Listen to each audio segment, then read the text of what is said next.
Hey Dunchbags, what's going on? It's Landon Remixes here, and it is time for my review of the debut album from Eden, Vertigo. Eden is the pseudonym of the Irish producer, vocalist, engineer, and multi-instrumentalist Jonathan Ng, whose voice first graced me in early 2014 when he featured on the song Iris by Exit Friendzone, which I had originally heard through Hardwell on Air. Although I didn't start following him super closely until I rediscovered him later that year thanks to a collaboration called Scribble that he did with Puppet. I had a lot of love for that track, and because of that, I began to take up an interest in the music Jonathan was doing as the Eden Project.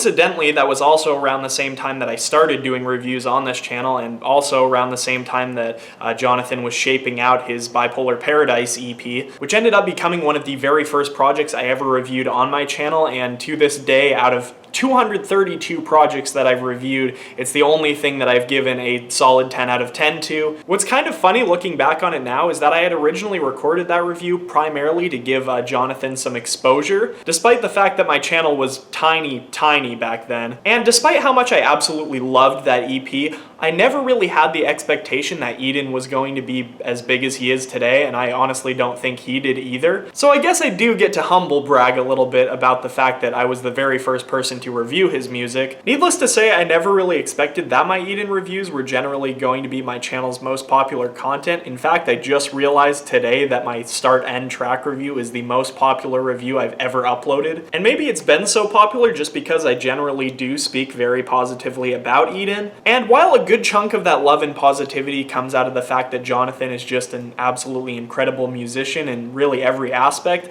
a lot of it comes from personal experience too. I feel personally very connected to his music, really more so than any other musician. Bipolar Paradise came out at a time that I was dealing with a lot of different struggles, from depression to jealousy. For that reason, that EP resonated with me a ton, especially tracks like Jupiter. Times Like These, which was his final song as the Eden Project, came out just weeks before I graduated high school. He transitioned into his work as Eden and embarked on his first tour as I was transitioning into a new life in Washington and embarking on my journey in college. There are, needless to say, a lot of parallels to draw as to why I originally fell in love with Jonathan's music. Flash forward to 2017, and Eden had already been on 2 tours spanning across countries worldwide and had 2 pretty successful EPs under his belt. The success of the End Credits EP being especially surprising, considering in retrospect it really had very little promotion, and it was also only available on free streaming platforms. Here we were though in late 2017, and it had been over a year since Eden had released his I Think You Think Too Much of Me EP, with really no word on any new music, that is until Start End just kind of came out of nowhere, and with that, rumors of a 13-track album called Vertigo. Flash forward another few months and it's here. It's actually here. So now that the release of Vertigo is finally upon us, I guess the big question is, what did I think about it? And I guess my major premise when it comes to my opinions on this album is that my expectations were completely subverted, but that doesn't mean I was disappointed. Harkening back to my review of Start End, one of the things that I think made that track absolutely phenomenal was kind of its awkwardness and disjointedness. That, combined with the fact that the word vertigo literally means a sensation of whirling and loss of balance,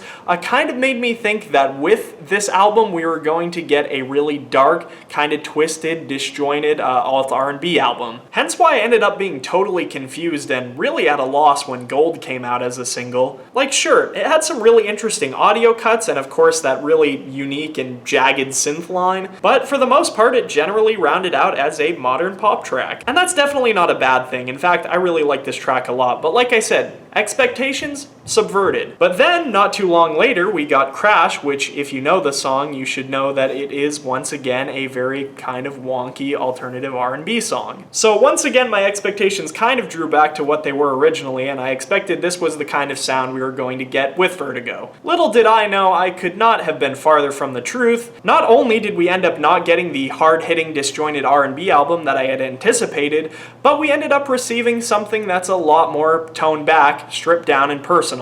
And this ends up actually making more sense because when I had originally seen the track list for Vertigo, I was really confused about the fact that the 3rd track was Start End when I thought that track had a great intro for this kind of style. Being that it was done completely a cappella, it sets the stage really nicely for a much more toned back album. Being that Eden took what I anticipated Vertigo to be and completely threw that out the window, this album was bound to be a bit more challenging for me, especially because, in my opinion, the content on this album calls back a lot more to to songs I tended to ignore, like Soul and a lot more than it does of his bigger singles like Drugs, Rock and Roll, and Wake Up. Vertigo is an absolutely huge change of pace for Eden, because instead of focusing in on these complex instrumentals with these big EDM influenced drops, this album is much more centered around its vocal work and lyrics. A wide majority of this album's tracklist ends up devoting itself to very old ideas Eden had, some of which were even before he made music as Eden, which he's kind of just now figured out how to make work or come into fruition. The track Lost Found is a prime example of this, considering it was originally teased when Eden was making music as the Spab Project. It's interesting and a little bit risky that he chooses to do this, considering when he kind of started out as Eden, he really wanted to separate that alias from all of his previous stuff. But it seems now with this album, Eden has been able to totally accept that all of his aliases kind of run as a continuum. He even references Kairos, a song that he did as the Eden Project, directly on Gold. And even if Gold itself is lyrically about moving on from that past, he at least kind of acknowledges the fact that that music is still very much a part of his history. Moving back to the fact that the songs on this track list do come from so many different times and frames of mind, this album does end up having a bit of a compilation feel to it. The tracks really do not transition directly into each other, with the exception of Brave into Falling in Reverse, and honestly, in a lot of cases, they really do not transition that well. Of course, being the overanalyst that I am, I actually translated this into working better with the album's theme, which I think plays out a little bit more like a diary. The lyrics are very personal, intimate, and uncensored, like the words of a diary would be. Vertigo's really not supposed to be a straight story from front to back. It's highlights, it's moments of raw and unfiltered emotion that Eden so graciously allows us to kind of invade on. I mean, regarding the content of the album, Jonathan said himself, it's kind of horrifying to think that people are going to be able to hear it. Vertigo seems to be an album that Eden has created purely for himself to be able to cope with these kind of struggles in life, and we get the absolute privilege of being able to hear the result of that. One of these moments that he lets us in on comes in the form of the song Crash, where he very explicitly talks about someone who damaged him very badly emotionally. He lets us in on all the emotion that comes with that, and that's heavily evidenced by the fact that toward the end of the track it almost sounds like he's half crying and his voice just straight up cracks, and he leaves that in. It's so heartfelt and it's incredible, nothing less than that. And if that wasn't enough, Crash really shows us how purely Eden Vertigo is. Rather than having a female guest vocalist come on this track, which I'm sure he has more than enough access to, John goes and does the female voice himself by kind of pitch shifting and editing his voice to essentially sound like a woman,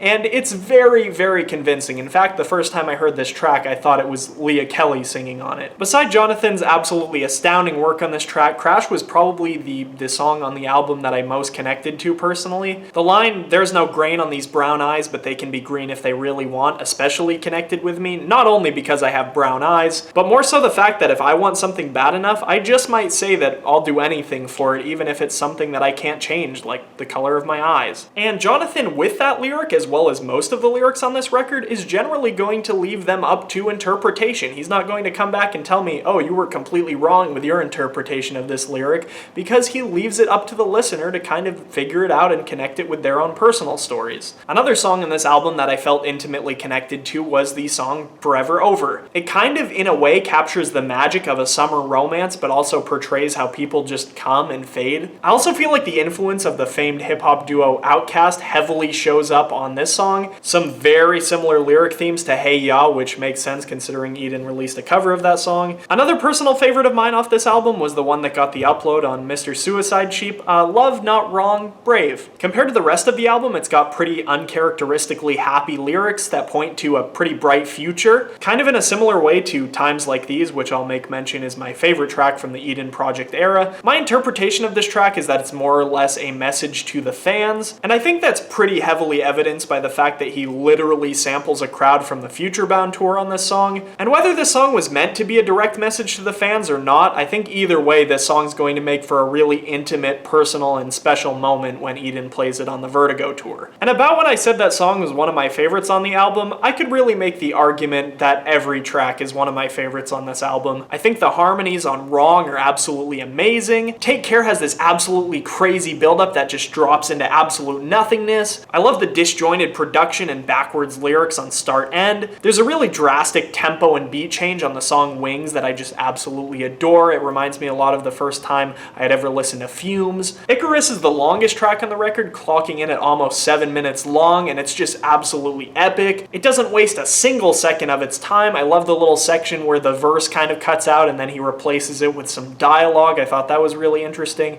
And then the beat changes on this track are just absolutely nuts. I love John's contrast of losing himself and finding God on the track Lost Found. Gold's got that unconventional happiness and simplicity of it that I really end up loving, kind of in a similar way to XO. And then the fact that he just straight up recorded the guitar out of tune really adds to the rawness of the track. I'm surprised the label even let him do that. Float is one of the most unique productions on the entire album. It even features this sound of shattered glass for percussion. It also features a little snippet of Jonathan's own mother that was accidentally recorded but nonetheless put on this album anyway. Wonder is probably the song in the album that thrills me the least, but Jonathan's voice does have a certain tenderness to it that I really like, and it really works with the ambient elements that kind of sit in the background. And Falling in Reverse I generally just really love a lot. I really like the way that John's vocals layer over the reversed chords. It reminds me a lot of The Escapist from Coldplay's Viva La Vida album, which I will mention turns 10 this year. Like I said, it's really impossible to pick favorites. You're asking me to pick a favorite child. Needless to say, I loved Vertigo all the way around, and despite this album not fulfilling what my expectations desired for, what Eden ultimately came through with in the end ended up being more than I could have ever imagined. I can vouch for the fact that this album will continuously feel better and better as you get more familiar with it. Although this album really shouldn't be too difficult to get into just on the first listen, because John's down-to-earthness ultimately makes this album very relatable to really everyone. And ultimately on this album, I feel like John really captures the essence of what it means to be a human and really the ups and downs that we all experience and go through. And from the bottom of my heart, I'll tell you what, there will not be many times in your life when you get to experience an album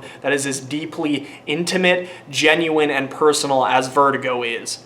Which is why I'm happy to crown Vertigo as the very first 10 out of 10 in my channel's history. 2018, it's going to be a really strong year for music, don't get me wrong, but other artists are going to have a really difficult time topping this one. Oh, that felt so good to finally get off my chest. If you guys have not listened to this album, I would strongly suggest you do. As always, I have the Spotify link down in the description below. And if you guys have listened to this one, which I'm guessing most of you have at this point, even though it's really only been out for a day or two now, you should let me know what you think down in the comments section below. Anyway, I'm Landon Remixes. Hope you guys enjoyed this review. Vertigo, forever. Peace.